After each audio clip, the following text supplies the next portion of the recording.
Nickel. Bien, merci à vous de vous connecter ce soir pour participer à ce deuxième webinaire qu'on organise avec Charlotte sur la science de la respiration pour soulager les symptômes du stress. Ce deuxième webinaire enfin, le thème du deuxième webinaire, comme vous le voyez à l'écran, sera donc la respiration et le système cardiovasculaire. Pour ceux qui n'étaient pas présents au premier webinaire, il est disponible en replay sur notre chaîne YouTube et on avait traité des mécanismes du stress et ses conséquences sur la santé. Je vais me présenter. Alors, moi, c'est Philippe-Antoine Cortès. Je suis le fondateur de NeoFlow, qui est une jeune entreprise qui développe une solution pour faciliter les exercices de respiration au quotidien. Voilà, c'est une aventure très personnelle pour avoir eu beaucoup de mal à m'astreindre à pratiquer quotidiennement des exercices de respiration type cohérence cardiaque. Et je suis ravi de vous présenter Charlotte Garet. Pour ceux qui n'étaient pas là la semaine dernière, Charlotte qui est médecin réanimatrice et hépato-gastro-entérologue. Et elle vient, surtout félicitations Charlotte, elle vient de prendre de nouvelles fonctions en début de semaine en tant que directrice médicale du lab innovation de Santé Claire. Santé Claire est une mutuelle santé et Charlotte va œuvrer dans ses nouvelles fonctions à apporter des solutions innovantes en prévention santé. Donc, on est en plein dans le thème. Charlotte, qui a donc travaillé ces derniers mois sur ce rapport, la science de la respiration pour soulager les symptômes du stress, qui est donc un rapport qui a été réalisé à partir de plus de 70 études scientifiques qu'elle a compilées en 3 parties qui sont donc séparées pour cette série de 3 webinaires. Charlotte, je te passe la parole. Merci encore à toi. Et donc, il y aura une vingtaine de minutes de présentation et ensuite des questions-réponses. Merci beaucoup Philippe. Je suis ravie d'être avec vous ce soir pour cette deuxième session qui va être consacrée à la respiration et ses interactions avec le système cardiovasculaire. Alors c'est pas mal de notions de physiologie. Pour la troisième session, on passera à un autre domaine, mais on en parlera plus tard. Je vais essayer de rendre ça le plus simple et le plus didactique possible. Et puis vous n'hésiterez pas à me poser des questions éventuellement à la fin. Alors, pour commencer, schématiquement, la respiration, pour pouvoir respirer, on a besoin de 3 principaux grands composants qu'on va schématiser en les tuyaux, qu'on peut appeler les voies aériennes de façon un peu plus scientifique. On a besoin d'un échangeur, qu'on va qualifier du poumon ou des alvéoles. Et enfin, il nous faut une pompe qui est représentée principalement par le diaphragme. Pour ce qui est des voies aériennes, tout d'abord, il y a les voies aériennes supérieures. Donc, c'est la cavité nasale, c'est la bouche. Et puis, en arrière, on a le pharynx, composé de rhino, oro et hypopharynx. Et puis, juste sous l'épiglotte ici, au-dessus des cordes vocales, avant la trachée, on a le larynx. Donc, l'épiglotte, c'est le clapet qui se ferme au moment de la déglutition pour éviter qu'on avale de travers et qu'on ait des aliments qui passent dans la trachée au lieu de passer dans l'œsophage. Pour ce qui est des voies aériennes inférieures, elles se composent tout d'abord de la trachée, qui est un tuyau relativement rigide, cartilagineux, qui n'est pas extensible ni élastique. Et cette trachée va se diviser ensuite en bronche souche droite, qui va se répartir après en 3 sous-divisions pour donner naissance à nos 3 lobes pulmonaires, le lobe supérieur, le lobe moyen et le lobe inférieur. Et à gauche, la bronche gauche, elle va se diviser en 2 sous-divisions principales, le lobe supérieur et le lobe inférieur, parce que nos poumons ne sont pas symétriques. On a 3 lobes à droite, 2 lobes à gauche, puisqu'il faut laisser un petit peu de place pour notre cœur à gauche, d'où le fait qu'on n'ait que 2 lobes d'un côté. Le diaphragme, c'est le principal muscle de la respiration. C'est un muscle qui est très puissant, qui est composé de 2 grandes coupoles, et qui est innervé par les nerfs phréniques, droit et gauche, qui naissent au niveau de la 4e vertèbre cervicale, donc vraiment très haut au niveau du cou. Et les principales causes de paralysie diaphragmatique, ça va être représenté par les lésions médulaires, donc surtout les lésions médulaires qui vont être au-dessus de la quatrième ou au-dessus de la 4e vertèbre cervicale. Donc là, c'est principalement les traumatismes médulaires. Il y a également des lésions du nerf phrénique qui peuvent être iatrogènes, donc post-opératoires. Donc là, c'est souvent unilatéral, hein, soit le nerf phrénique droit, soit le nerf phrénique gauche, et donc ça va entraîner une paralysie du diaphragme, mais qui sera unilatérale. Elles peuvent être également traumatiques, donc ça peut être des accidents, ça peut aussi être des manipulations cervicales qui, quand elles sont mal réalisées, peuvent provoquer un étirement et une lésion du nerf phrénique. Et enfin, il y a les atteintes du système nerveux central, donc par exemple la maladie de Charcot, qui va entraîner une atteinte du motoneurone au niveau cérébral, et donc qui peut entraîner une paralysie du diaphragme et une insuffisance respiratoire. Les atteintes du système nerveux périphérique, donc là, c'est les nerfs qui partent du cerveau et qui vont ensuite vasculariser, enfin, innerver, pardon, notre diaphragme. Donc, par exemple, le syndrome de Guillain-Barré, si vous en avez déjà entendu parler. Et puis ensuite, il y a toutes les atteintes de la jonction neuromusculaire ou du muscle, donc qui peuvent être représentées par exemple par la myasthénie. Bon, il y a tout un tas d'autres pathologies, mais ce n'est pas l'objet de ce cours de faire un éventail des pathologies diaphragmatiques. Tout ça pour dire que quand le diaphragme ne marche plus, c'est très difficile d'avoir une autonomie respiratoire, et les patients qui sont tétraplégiques au niveau haut, la plupart du temps, ont besoin d'une assistance respiratoire mécanique pour pouvoir continuer de respirer. Cependant, on n'a pas que le diaphragme pour respirer, parce qu'on a aussi des muscles respiratoires appelés accessoires, qui vont être différents pour l'inspiration et pour l'expiration. Donc, pour l'inspiration, c'est principalement les muscles intercostaux, les scalènes, les sternocléidomastoïdiens, les trapèzes et les intervertébraux. Et pour l'expiration, qui est un phénomène beaucoup plus passif, ce sera les muscles intercostaux et, quand on veut être actif, les muscles abdominaux qui, en se contractant, vont nous permettre d'expirer. Donc, au moment de l'inspiration, on a une contraction avec un abaissement du diaphragme, mais on a aussi une contraction des muscles intercostaux et un soulèvement des côtes et du sternum. Et au moment de l'expiration, on a un relâchement et un abaissement des muscles intercostaux des côtes et du sternum, et un relâchement et un soulèvement du diaphragme qui va nous permettre l'expiration de l'air. C'est important maintenant de faire un petit peu d'anatomie du système cardiovasculaire. Donc, notre cœur est composé de 4 cavités, notre oreillette gauche, oreillette droite, ventricule droit, ventricule gauche et oreillette gauche. Notre ventricule gauche, c'est là où le sang oxygéné, en rouge, va être éjecté par l'aorte pour aller vasculariser la plupart de nos organes. Donc, ça va être notre cerveau, nos membres, nos intestins, nos muscles. Au sein de ces organes, il va y avoir donc les organes vont prendre l'oxygène, vont relâcher le CO2, qui lui va repartir par les veines cave inférieure, veine cave supérieure, dans le cœur droit. Oreillette droite, puis ça passe dans le ventricule droit. Et ensuite, du ventricule droit, ça va dans l'artère pulmonaire. Et donc, l'artère pulmonaire, c'est la seule artère de notre corps qui n'a pas du sang chargé en oxygène, mais qui a du sang chargé en CO2, et qui va l'amener dans l'alvéole pulmonaire, qui va permettre l'oxygénation de ce sang. Donc, on va voir juste après un peu plus en détail comment. Et une fois que le sang est oxygéné, il va retourner au poumon via les veines pulmonaires dans l'oreillette gauche, qui va pouvoir à nouveau repartir par l'aorte et oxygéner l'ensemble de nos organes.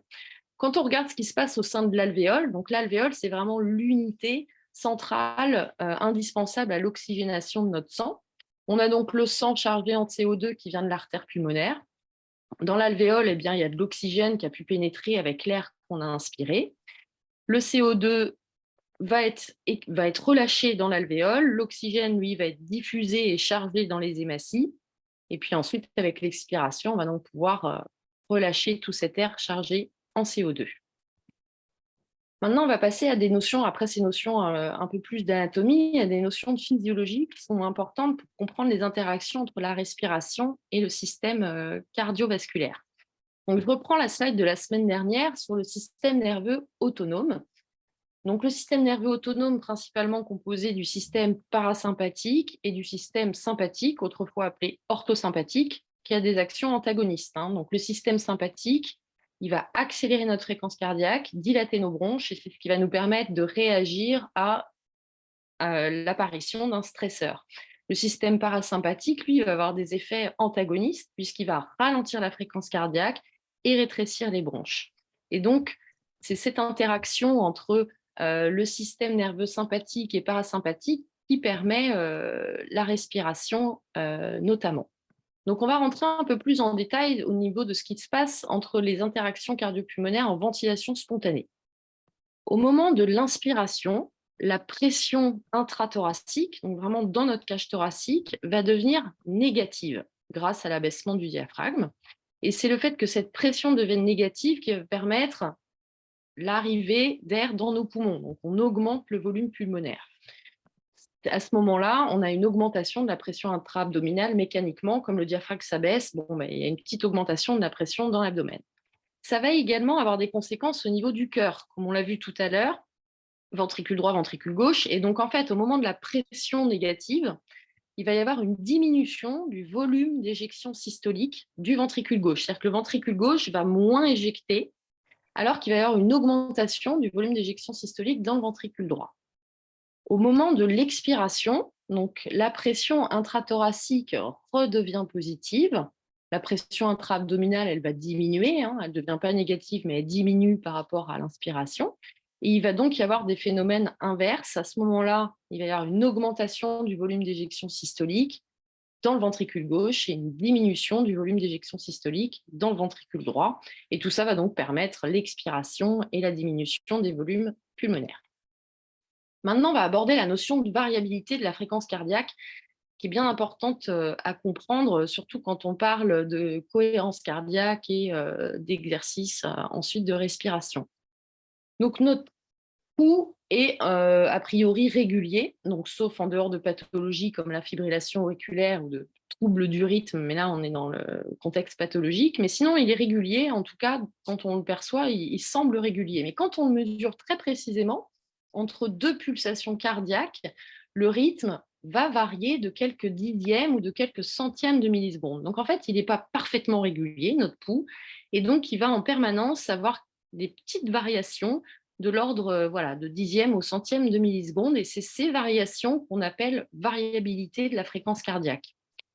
C'est le témoin des échanges d'informations entre le système nerveux autonome et le cœur, comme on l'a vu tout à l'heure, puisque c'est en relation avec la respiration, le système cardiovasculaire et les pressions qu'il y a intrathoraciques au moment de l'inspiration et de l'expiration.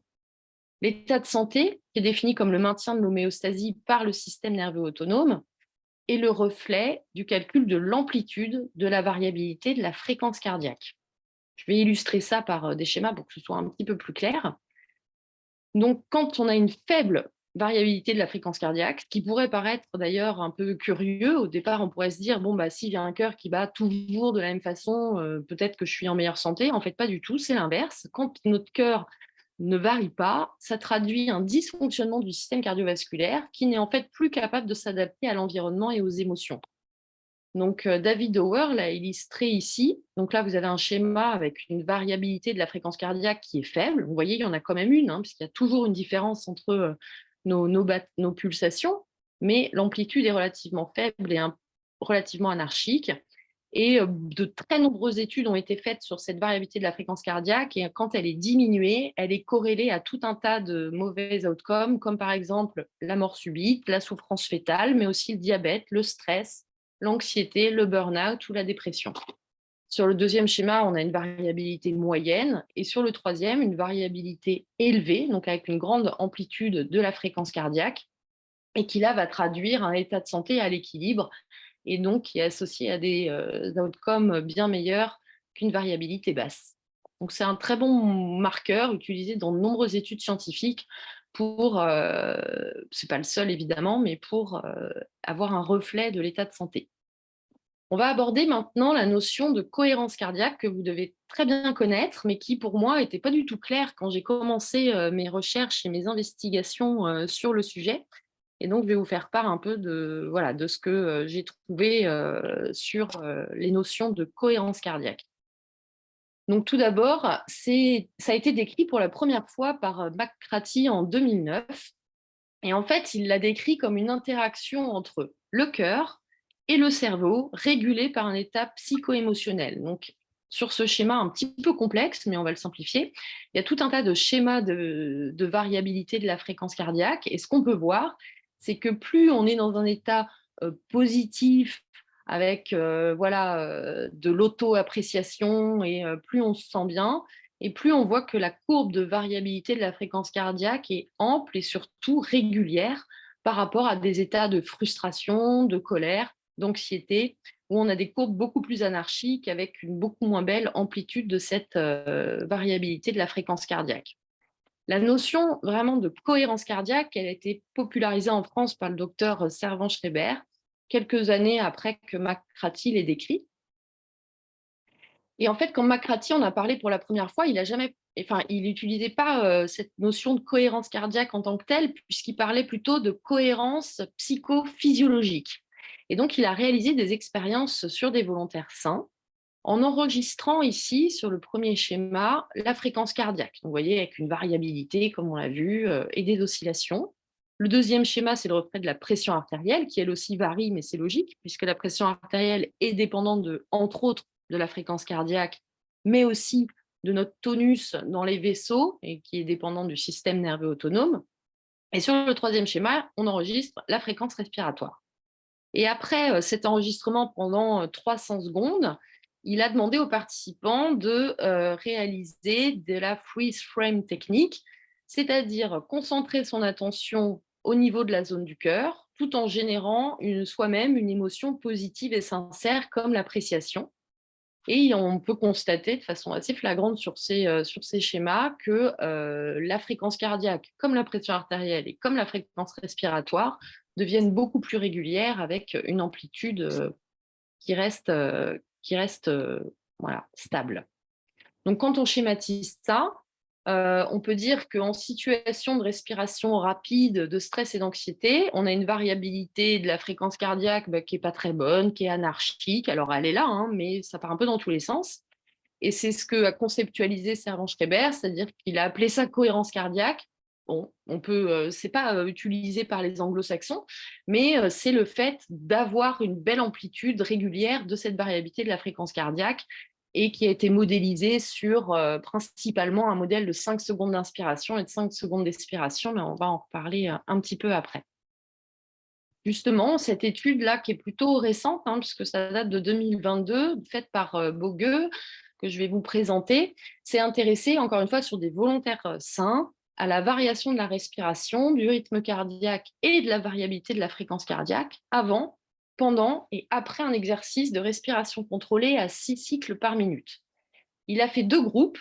Un groupe avec du biofeedback, c'est-à-dire le groupe avait le retour et voyait en temps réel sa fréquence respiratoire, sa variabilité de la fréquence cardiaque, et un groupe contrôle qui était sans biofeedback. Et les résultats sont très intéressants, puisqu'on peut voir, donc je vais vous le détailler, sur ce premier schéma, on a donc la fréquence respiratoire, et donc vous pouvez voir en bleu le groupe qui avait un biofeedback. Donc avant l'exercice, la fréquence respiratoire pour les 2 groupes, elle est aux alentours de 15. Pendant l'exercice de respiration lente et profonde, eh bien, on a une diminution pour les 2 groupes de la fréquence cardiaque, même si on voit que seulement le groupe avec biofeedback a atteint le 6 cycles par minute. Et ensuite, la période de récupération, on a à nouveau une réaugmentation de la fréquence cardiaque dans ces 2 groupes. Si on regarde maintenant la courbe de fréquence respiratoire, pardon. Si on regarde maintenant la courbe de fréquence cardiaque, on voit que pour les 2 groupes, elle diminue pendant l'exercice de respiration et elle remonte très légèrement, mais elle reste relativement basse pendant toute la période de récupération. Et ensuite, si on regarde les données concernant la variabilité de la fréquence cardiaque, donc là, c'est 2 moyens de la calculer, parce que il y a tout un tas d'algorithmes pour calculer cette variabilité de la fréquence cardiaque. On peut voir qu'elle augmente dans les 2 groupes pendant les exercices de respiration à 6 cycles par minute, et elle rediminue un petit peu après, sans pour autant retourner au niveau de base. Et donc ça, c'est valable pour les 2 types de mesures. Et donc finalement, même pour le groupe qui n'avait pas de biofeedback et qui n'avait pas atteint le 6 cycles par minute, on avait quand même une véritable amélioration de la variabilité de la fréquence cardiaque. Et donc c'est ce concept-là qui permet de parler aujourd'hui en France de cohérence cardiaque aujourd'hui. Et donc voilà, je m'arrête là pour aujourd'hui. Et puis la semaine prochaine, on pourra parler des études cliniques qui ont évalué les effets de la respiration lente profonde. Et donc ce sera une partie beaucoup plus, voilà, beaucoup moins physiologique et vraiment sur voilà, quelles études ont démontré quelle efficacité pouvaient avoir ces exercices de respiration lente et profonde. Et donc je parlerai de respiration lente et profonde plutôt que de cohérence cardiaque, puisque finalement, dans la littérature scientifique, c'est vraiment le terme qui est utilisé beaucoup moins que le terme de cohérence cardiaque qui est finalement assez propre voilà, aux Français. Merci à tous. Merci beaucoup, Charlotte, pour cette présentation. La partie 3 elle sera en effet d'autant plus intéressante qu'on se rend compte que la respiration n'est pas uniquement étudiée pour la gestion du stress ou alors de l'anxiété, mais ça va même aussi sur des pathologies pulmonaires, des pathologies cardiaques comme l'hypertension artérielle, sur de l'amélioration des qualités de vie aussi pour des personnes qui ont eu des cancers. Donc, c'est assez intéressant de voir finalement toute cette littérature autour de la respiration pour tout type de pathologie. Oui, et c'est très vaste et on sent bien qu'il y a un véritable essor depuis quelques années sur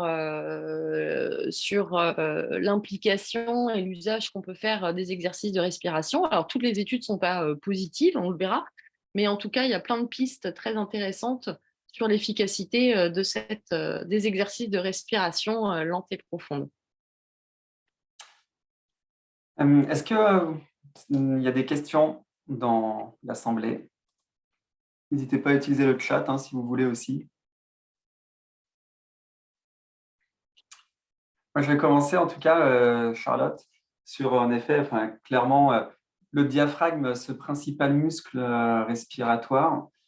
Je pense qu'on est, pour beaucoup de personnes ne connaissent pas son existence, en plus de ne pas savoir l'utiliser. Ça a été mon cas en tout cas pendant très très longtemps.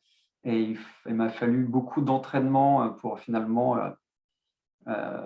pouvoir l'utiliser de manière un peu inconsciente ou autonome. Je voulais justement parler de ce concept un peu de genre quand le diaphragme est complètement bloqué, est-ce que voilà, est-ce qu'il existe à force de travail finalement une neuroplasticité qui permet finalement que la respiration s'améliore de manière positive, de manière autonome et non plus de manière consciente. Ce que je veux dire, c'est que les exercices de respiration, on les fait de manière consciente et qu'au final, à force d'en faire, eh ben, le travail paye et qu'on arrive à avoir naturellement une meilleure respiration. Oui, tout à fait. Ça fait pas trop de doute. On peut faire l'analogie en fait avec tout un tas enfin avec le reste de nos muscles finalement, sur lequel on a une action volontaire. Donc je parle de nos muscles striés, pas de nos muscles lisses sur lesquels on n'a pas de contrôle. Donc les muscles lisses, c'est ceux notamment autour de nos vaisseaux. Donc ça, on contrôle pas. Nos muscles striés, on peut avoir une action volontaire dessus. Donc comme le diaphragme. Et donc, si on entraîne un muscle à avoir une certaine contraction, il devient plus performant et on améliore les circuits neuronaux. Donc, en fait, on utilise tous notre diaphragme pour respirer de toute façon. Ça, on n'a pas le choix. On ne peut pas faire autrement. Et sans diaphragme, de toute façon, on ne respire pas. D'ailleurs, on le voit avec les blessés médulaires qui n'ont pas d'autonomie respiratoire. Par contre, la qualité de ce muscle, donc c'est-à-dire sa puissance, la qualité des fibres musculaires, eh bien, ça, clairement, ça se rééduque. Et donc, d'ailleurs, quand les patients ont une paralysie diaphragmatique unilatérale, donc par exemple le côté droit du diaphragme qui est paralysé, ils peuvent être très handicapés au niveau respiratoire, avoir vraiment de la dyspnée, enfin voilà, être très très essoufflés, avoir beaucoup de mal à respirer. Et la rééducation respiratoire, avec vraiment entraîner le diaphragme, l'autre, celui qui fonctionne, à être plus musclé, ça leur permet de récupérer de l'autonomie respiratoire. Donc, voilà, les exercices de respiration, plus ils seront pratiqués de façon, voilà, c'est comme quand on entraîne un muscle, quoi. Donc, c'est la répétition, c'est la durée qui va permettre de gagner en force musculaire et donc en efficacité. Super. Euh, est-ce qu'il y a est-ce qu'il y a des questions? Alors, bonsoir. Bonsoir. Tout d'abord, merci Charlotte. J'ai dévoré aujourd'hui le premier chapitre que je n'ai pas pu voir en live sur le stress. C'était juste pour dire que je cautionne à 200-350% tout ce qui vient d'être dit. Je m'y emploie tous les jours dans mon cabinet auprès des personnes auxquelles j'interviens. Au-delà de la sophrologie en entreprise, j'ai aussi une spécialité en cancer et la respiration sur l'anxiété, le stress. C'est quelque chose qu'on utilise beaucoup, et surtout la prise de recul, au-delà de la gestion de la douleur, qu'on peut utiliser en sophrologie avec la respiration.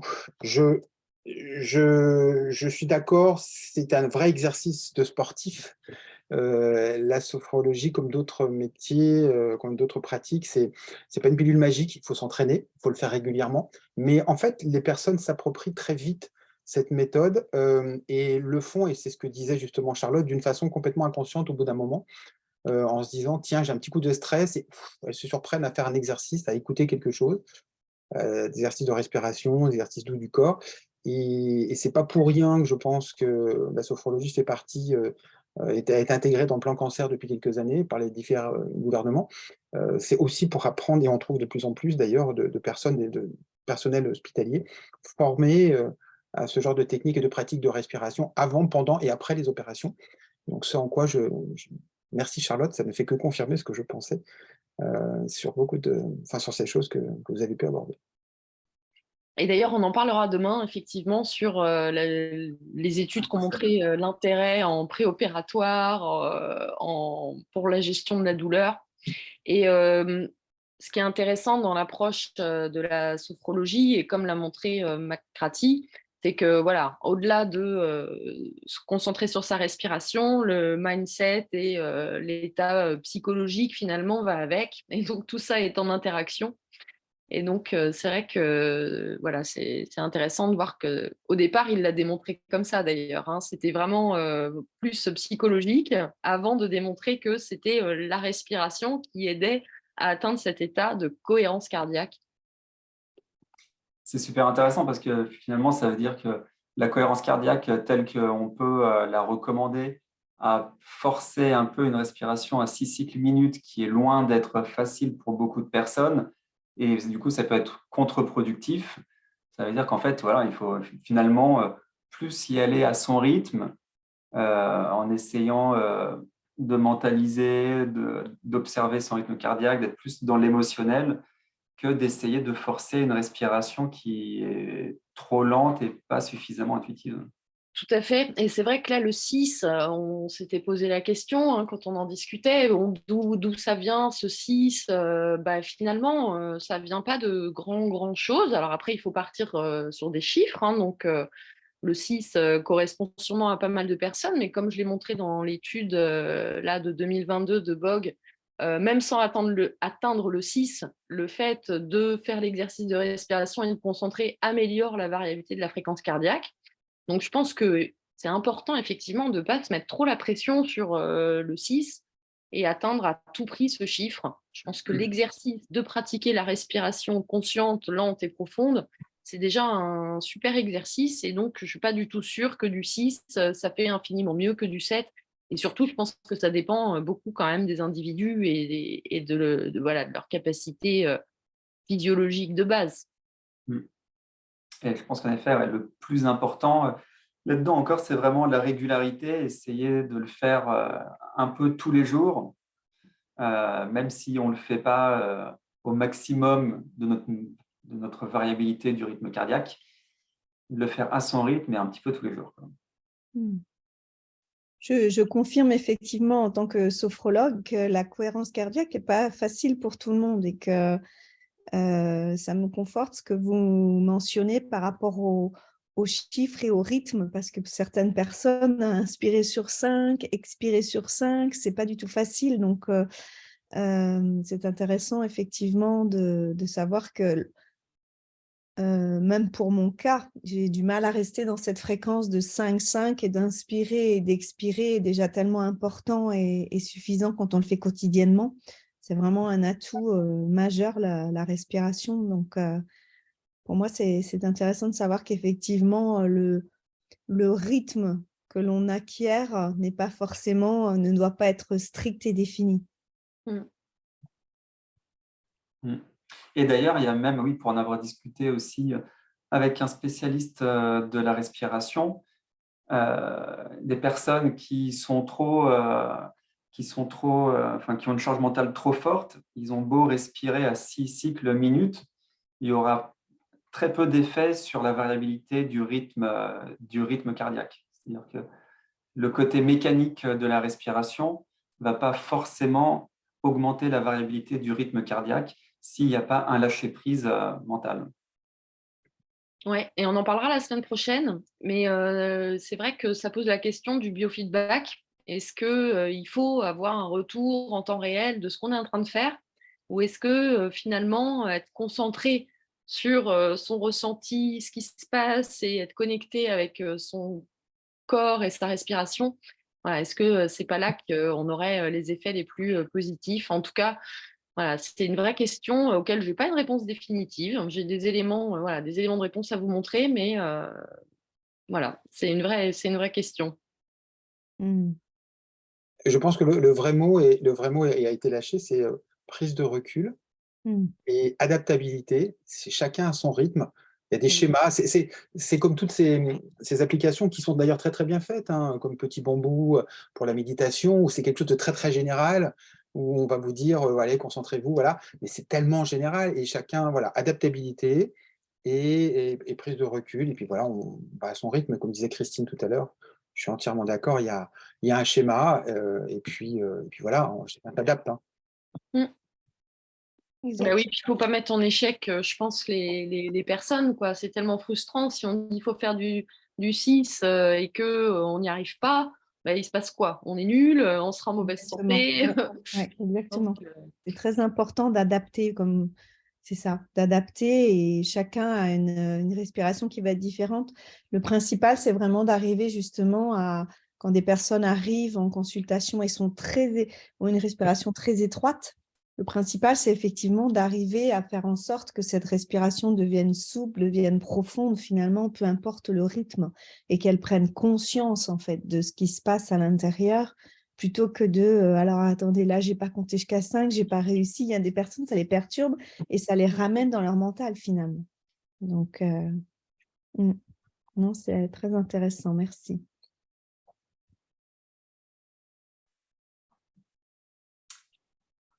Est-ce qu'il y a d'autres questions, d'autres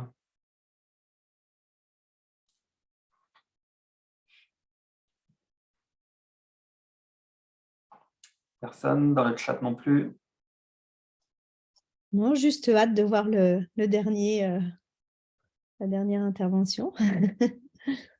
Alors, si vous voulez, en fait, tout le travail qu'a fait Charlotte est disponible dans un rapport qu'elle a écrit, en fait, et donc on l'a divisé après sur cette série de trois webinaires, et vous pouvez télécharger ce rapport sur le site de NeoFlow. Je vais vous mettre le lien dans le chat si vous voulez. Et donc voilà, il y a toutes les références bibliographiques, tout le travail qu'a fait Charlotte, mais en effet, parfois c'est plus agréable d'écouter une présentation que de rentrer dans un rapport. Donc je compte sur vous pour être présent aussi jeudi prochain.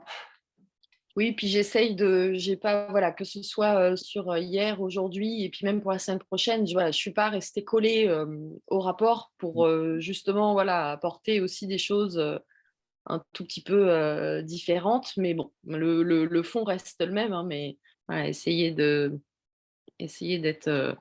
Hmm. Et oui, juste une dernière petite question de mon côté. Du coup, c'est vrai que là, on a parlé de cohérence cardiaque pas mal avec ce rythme respiratoire. Ce rythme respiratoire à 6 cycles minutes. On parle aussi beaucoup, on voit beaucoup sur Internet des recommandations de respiration carrée en apportant de la rétention.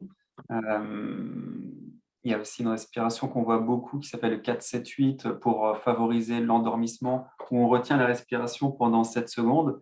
Est-ce que tu as vu des choses, des publications justement qui étudient ces respirations avec de la rétention?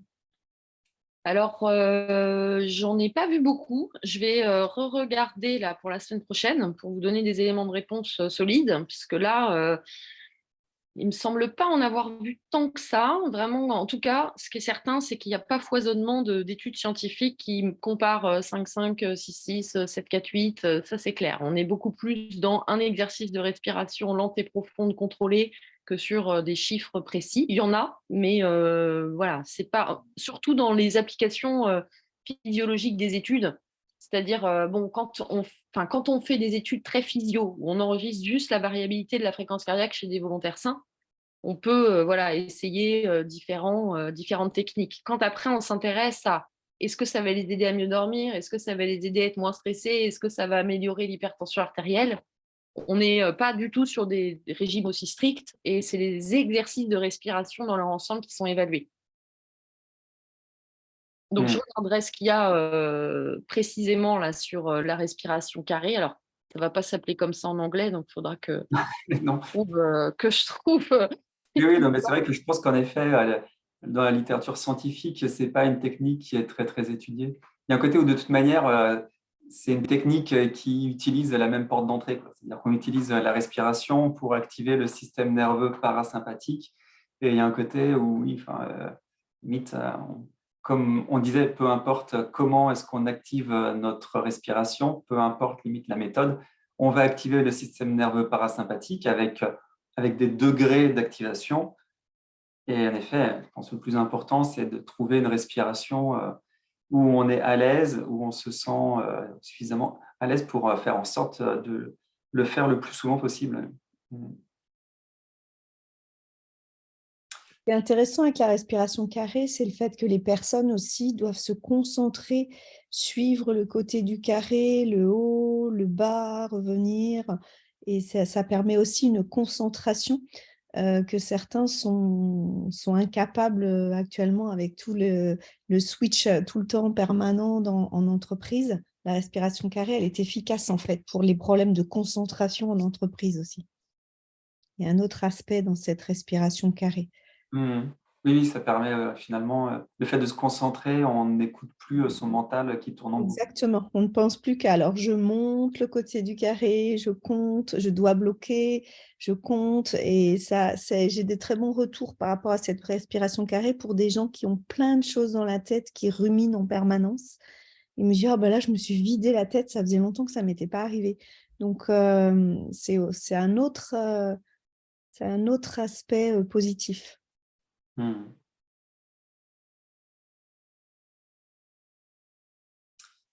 D'accord. Eh bien, écoutez, merci beaucoup en tout cas pour vous être connecté ce soir. Et donc, rendez-vous jeudi prochain à la même heure pour la dernière présentation de Charlotte sur les études cliniques évaluant les bénéfices de la respiration. Eh bien, je vous souhaite une très bonne soirée à tous. Merci encore Charlotte pour ta présentation et à la semaine prochaine. Merci. À la semaine prochaine. Bonne soirée. Bonne soirée. Bonne soirée.